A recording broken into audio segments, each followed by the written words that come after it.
नमस्कार दोस्तों, धर्म रहस्य चैनल में आप सभी का एक बार फिर से स्वागत है। आज हम लोग काज यक्षिणी साधना के अनुभव को आगे बढ़ाते हुए जानते हैं इस अनुभव में ईमेल पत्र के माध्यम से आगे क्या घटित हुआ था बताएंगे और जानेंगे इनके इस अनुभव को। चलिए शुरू करते हैं। चरण स्पर्श गुरुजी, सबसे पहले आपको धन्यवाद कि आपने काज यक्षिणी साधना का अनुभव प्रकाशित किया। इसके लिए मैं आपको पुनः धन्यवाद कहता हूँ। गुरुजी, तंत्र की दुनिया बहुत ही विचित्र है। कई बार ऐसी घटनाएं जीवन में घटित हो जाती हैं जो हमें सोचने पर मजबूर कर देती हैं। गुरुजी, पिछले भाग में मैंने बताया था कि काज यक्षिणी साधना के दौरान क्या क्या अनुभव सभी के साथ घटित हुआ था और कैसे देवी काज यक्षिणी ने सभी को दर्शन दिया था। अब इस अनुभव को आगे बढ़ाते हुए वहीं से शुरू करता हूँ। गुरुजी, माँ की काज यक्षिणी साधना पूर्ण हो जाने के कुछ दिन बाद देवी उनको ध्यान में दर्शन देती हैं और कहती हैं, तुम मेरी साधना पुनः करो, इस बार तुम्हें सब कुछ प्राप्त हो जाएगा।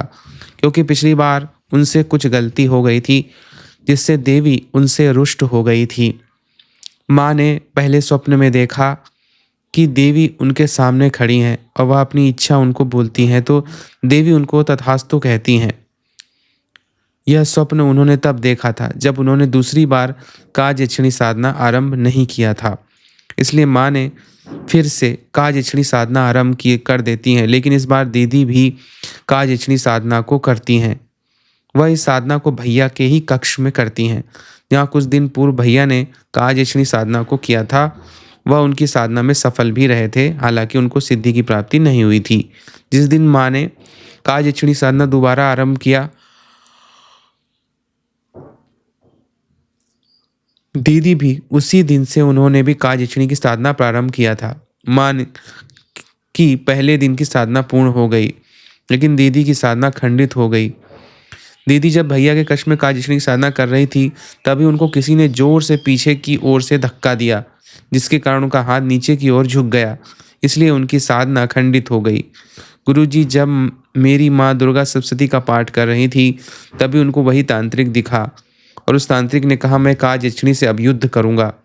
देवी ने भी कहा, ठीक है, मैं आ रही हूँ तुझसे युद्ध करने। गुरुजी, यह सब माँ को तंद्रा अवस्था में दिखा था। गुरुजी, यह वही तांत्रिक है जिसका जिक्र मैं कई बार आपसे कर चुका हूँ।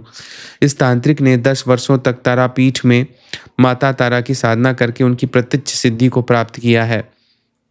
गुरुजी, माँ की साधना पूर्ण हो गई, लेकिन देवी के दर्शन नहीं हुए। हालांकि इस बीच उनको ऐसा अनुभव हुआ कि छत पर कोई स्त्री नृत्य कर रही है और उसके पायल की आवाज़ जोर जोर से उनको सुनाई दे रही थी। उसकी साधना पूर्ण हो गई, किंतु उनको काज यक्षिणी के दर्शन नहीं हुए। गुरुजी, जब आपने काज यक्षिणी की साधना का अनुभव अपने चैनल पर डाला, उस दिन स्वप्न में मुझे आपके दर्शन होते हैं। आप एक नदी के किनारे बैठे हुए थे। बगल में कुछ ही दूरी पर मैं भी वहीं पर बैठा हुआ था। आप काज यक्षिणी की साधना कर रहे थे। आपकी साधना पूर्ण हो जाती, किंतु देवी प्रकट नहीं होती। तभी नदी से एक तेज लहर उठती है और नदी ऊपर की तरफ एक सतह पर एक पुष्प होता है। वह पुष्प नृत्य करते हुए आपके पास आता है। उस पुष्प में से एक स्त्री की ध्वनि सुनाई देती है। वह स्त्री कहती है, आपने जो मेरी साधना दी है उसमें कुछ विधि छूट गई है। मैं इस विधि से किसी को भी पूर्ण रूप से सिद्धि प्रदान नहीं कर पाऊंगी। पूर्ण सिद्धि के लिए मेरे विशेष अनुष्ठान को करना होगा। फिर स्वप्न में देव वघेला गुरु भाई को देखता हूँ। उन्होंने कहा, आज मैं संकल्प लेता हूँ कि मैं सभी को 1 रुपये में साधना कराऊंगा। उसके बाद उन्होंने मुझसे कहा, भगवान शिव चाहते हैं कि आप काज यक्षिणी की साधना करें। गुरुजी, फिर मेरा स्वप्न टूट गया। मैं समझ गया कि पुष्प के रूप में काज यक्षिणी ही थी, लेकिन माँ को काज यक्षिणी के दर्शन नहीं हो रहे थे। साधना समाप्त हुए 3 दिन बीत गए थे। देवी ने स्वप्न में भी उनको दर्शन नहीं दिया, जिससे उनका मन उदास हो गया। भैया ने भी कहा, क्या हो गया? देवी ने माँ को दर्शन क्यों नहीं दिया? मैंने पता नहीं, आप पता कीजिए। उन्होंने कहा, मैं क्या पता करूं, तुम पता करो। मैंने कहा, अब मुझे कुछ उतना पता नहीं चलता, लेकिन उसी दिन मैंने रात्रि में आपका नाम लेकर गुरु शक्ति का आवाहन किया। गुरुजी, फिर उस रात्रि स्वप्न में मुझे आपके दर्शन हुए। मैंने आपसे कहा, माँ की दूसरी बार काज यक्षिणी साधना पूर्ण हो गई, लेकिन गुरुजी, देवी ने उनको दर्शन क्यों नहीं दिया? फिर आपने कुछ कहा, लेकिन मैं भूल गया। फिर उसी रात्रि मैं अपने एक और गुरु भाई को स्वप्न में देखता हूँ। उनका नाम विपुल तिवारी है। वह मुझसे कहते हैं, भैया मुझे आपसे कुछ बात करनी है। मेरा स्वप्न टूट गया। सुबह मैंने उनको यह बात बताई और पूछा तो उन्होंने कहा, मुझे आपसे काजछणी की साधना के बारे में कुछ पूछना था। गुरुजी, फिर हम ने हमसे सुबह कहा, कहीं उस तांत्रिक ने ही तो कुछ नहीं किया? क्योंकि देवी बार-बार छत के ऊपर भी नृत्य करती थी, लेकिन अब ऐसा अनुभव नहीं हो रहा। भैया, दीदी और माँ ने सोचा शायद उस तांत्रिक ने ही कुछ किया हो, क्योंकि पिछली बार उसने चुड़ैल को कैद कर लिया था। हालाँकि देवी कर्णिका उस वक़्त मेरे साथ थी, तो उन्होंने बता दिया था कि तांत्रिक ने चुड़ैल को अपने बंधन में ले लिया है। फिर उन्होंने उपाय भी बताया कि कैसे उनको मुक्त कराना है। फिर वह मुक्त हो गई। वर्तमान में वह भी महायोगिनी बन गई हैं और माता महाकाली की शरण में हैं। चुड़ैल साधना का रहस्यमय अनुभव जो गुरुजी आपने ही चैनल पर डाला था, मैंने विस्तार से बताया था। गुरुजी, तो अब पुनः अनुभव पर आते हैं। दीदी और माँ ने कहा, क्या काजछणी को तांत्रिक अपने बंधन में ले सकता है? मैंने कहा, इतना आसान तो नहीं है, क्योंकि यह कोई साधारण यक्षिणी नहीं है, लेकिन वह तांत्रिक भी कोई साधारण व्यक्ति नहीं है। माता तारा की प्रत्यक्ष सिद्धि है उसके पास। जब तक माता तारा उसके साथ है, उसका कोई अनिष्ट नहीं कर सकता। लेकिन चिंता ना करें, जब तक माता की इच्छा नहीं होती होगी, वह तांत्रिक कुछ भी नहीं कर पाएगा। गुरुजी, माँ की साधना को पूर्ण हुए 4 दिन हो गया, लेकिन देवी काजछणी कुछ भी नहीं चल रहा था। लेकिन उसी दिन मैंने अपने उसी गुरु भाई से बात कर रहा था जो आपके प्रिय शिष्य हैं। उन्होंने कहा, यदि ऐसी बात है तो आपको पता करने की कोशिश कीजिए, क्या सच में तांत्रिक ने कुछ ऐसा किया है क्या? उसी रात्रि माँ जब दुर्गा सप्तशती का पाठ करके उठी, तो उन्होंने हमें बताया कि किसी शक्ति ने उनको आकर यह बोला कि काजछणी उस तांत्रिक के बंधन में है। माँ ने बोला, अब क्या करें, कैसे भी उनको मुक्त कराओ। माँ ने माता से प्रार्थना किया कि माता, आप मेरी देवी को मुक्त कराइए। मैंने किसी को कुछ नहीं कहा, लेकिन मैंने सोचा क्यों ना उसी प्रयोग को किया जाए जिसके प्रयोग के माध्यम से चुड़ैल मुक्त हुई थी। हर दिन की तरह उस दिन भी हम सभी ने काली सहस्त्र नाम से हवन किया। फिर मैं सोने के लिए अपने बेड पर चला गया, लेकिन पता नहीं अचानक कहाँ से वहीं बिल्ली आ गई जो साधना के कुछ दिन पहले आई थी। फिर वह बिल्ली अचानक कहीं चली गई।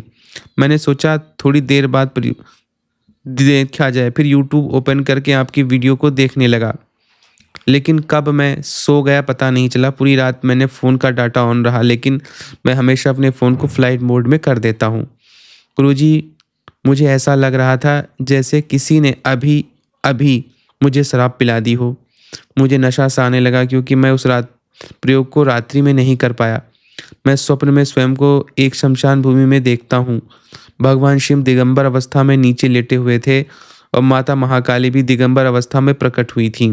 मैंने देखा कि माता भगवान शिव के साथ क्रिया कर रही हैं। उनके माध्यम से जो ऊर्जा उत्पन्न हो रही थी वह ऊपर की ओर जाते हुए सभी चक्रों का भेदन कर रही थी। तभी एक शक्ति मेरे समक्ष प्रकट हुई। उसने कहा, आप विवाह कर लीजिए, आप वाम मार्ग माध्यम से माता को अत्यंत शीघ्र प्राप्त कर सकते हैं। मैंने कुछ नहीं कहा। मेरा स्वप्न टूट गया, लेकिन मुझे लगा ही नहीं कि मैं स्वप्न देख रहा हूँ। इतना क्लियर था कि सब कुछ क्लियर लग रहा था। जब फ़ोन में देखा तो सुबह के 5:30 बज रहे थे। फिर मैंने अपने फ़ोन के डाटा को ऑफ किया और फ़ोन की फ्लाइट मोड को ऑन कर लिया। लेकिन उसी रात्रि माँ को भी स्वप्न में माता महाकाली दिखी। माँ ने देखा कि माता महाकाली के समक्ष रजत यक्षिणी खड़ी है। गुरुजी, मेरी दीदी ने रजत यक्षिणी की साधना को भी पहले किया था। रजत यक्षिणी ने माता महाकाली से कहा, माता, यदि आपकी आज्ञा हो तो मैं उस तांत्रिक के पास जाकर काज यक्षिणी को मुक्त कराने का प्रयास करूं, किंतु माता ने उनको आज्ञा नहीं दिया। माता स्वयं उस तांत्रिक के पास चली गई। तांत्रिक उनको देखकर मुस्कुराने लगा। माता ने तांत्रिक को कहा, तुम अपनी स्व इच्छा से मेरी शक्ति को इस बंधन से मुक्त करो। हर बार जब भी मेरे बच्चे कोई शक्ति की साधना करते हैं, तुम बार बार उस शक्ति को अपने नियंत्रण में ले लेते हो। उन्होंने बहुत मेहनत की। इस बार काज यक्षिणी को मुक्त कर दो। मैं काज यक्षिणी को यक्ष लोक भेज दूंगी और ऐसा कवच अपने बच्चों के घर में लगा दूंगी जिससे तुम कोई भी शक्ति को अपनी ओर खींच नहीं पाओगे। इसी कारण मैं तुम्हारे बार स्वयं पास में आई हूँ। इतना दिनों में तुम्हारी गतिविधि को देख रही हूँ, बस बहुत हुआ। तभी तांत्रिक माता पर क्रोधित हो गया। उसने अपने हाथ में एक गन को ले लिया और उसने कहा, मैं सबको खत्म कर दूंगा। माँ ने कहा, क्षमता है तो चलाओ, भले ही तुमने कितनी भी तपस्या क्यों न की हो। लेकिन तुम्हारी सारी तपस्या व्यर्थ है। यदि मैं तुम्हारे शरीर के अंदर प्रवेश कर गई तो तुम्हारे शरीर के चिथड़े चिथड़े हो जाएंगे। यह अंतिम बार चेतावनी दे रही हूँ कि धर्म के मार्ग पर आ जाओ। इसके बाद माँ देखती है जहाँ माँ सोई हुई थी, देवी काजयक्षिणी आती हैं। उनसे कहती हैं संतान की प्राप्ति होगी। फिर देवी ने कहा, उस तांत्रिक ने मेरे ऊपर कवच लगा दिया था, उसने मुझे छूकर अपवित्र कर दिया है। फिर माँ देवी की नदी के किनारे देखती हैं। इसके बाद माँ का स्वप्न टूट जाता है। माँ ये सब बात हमें सुबह बताती हैं। गुरुजी, तो माँ की काजयक्षिणी साधना सफल रही। गुरुजी, स्वप्न में आपने मुझसे कहा कि किसी और ने भी काजयक्षिणी साधना को पूर्ण कर लिया है। मैं उसका भी अनुभव आपके चैनल पर जल्द डालूंगा। तो गुरुजी, यह था काजयक्षिणी साधना का अंतिम अनुभव। गुरुजी, लेकिन प्रश्न यह था कि देवी ने माँ को कहा संतान की प्राप्ति होगी। मुझे ऐसा लग रहा है कि देवी ने सांकेत रूप से संकेत दिया है कि भविष्य में हमारे परिवार में ही किसी को संतान की प्राप्ति होगी। आपके विचार से क्या हो सकता है गुरुजी, अवश्य बताइए। अंतिम में गुरुजी कुछ शब्द माता महाकाली और काजयक्षिणी पर अवश्य बोलिएगा। जय माँ पराशक्ति, जय माँ महाकाली। तो ये था इनका अनुभव। तो जैसे कि इन्होंने बताया कि संतान की प्राप्ति होगी, यानी कि निश्चित रूप से परिवार में कभी ना कभी संतान की प्राप्ति और उच्च लोक से कोई दिव्य आत्मा आएगी, इसीलिए संतान की प्राप्ति की बात वहाँ पे कही गई है। काजयक्षिणी कार्यों को सिद्ध करने वाली यक्षिणी मानी जाती है और आपके विशेष कार्यों को करती है। और हालांकि उसका बंधन जिस भी व्यक्ति ने किया तो वो बंधन से मुक्त जरूर हो जाएगी, क्योंकि माता की कृपा है। और माता महाकाली जो हैं वो स्वयं जो हैं देवी हैं, सर्वोच्च देवी हैं, स्वतंत्र अस्तित्व है और जो भी ब्रह्मांड में होता है उनकी इच्छा से ही होता है। तो उनकी कृपा प्राप्त करना तो बहुत अनिवार्य आवश्यकता है। और कोई भी साधना हो, चाहे वो यक्षिणी की हो, यक्ष की हो, भैरव भैरवी इत्यादि किसी की भी साधना, सबसे उत्तम तभी रहेगा जब माता स्वयं प्रसन्न हो, यानी कि माता महाकाली प्रसन्न हो। तो ये था इनका अनुभव। अगर आपको आज का इनका अनुभव अच्छा लगा है तो चैनल को लाइक, शेयर और सब्सक्राइब ज़रूर करें। आप सभी का दिन मंगलमय हो। जय माँ पराशक्ति।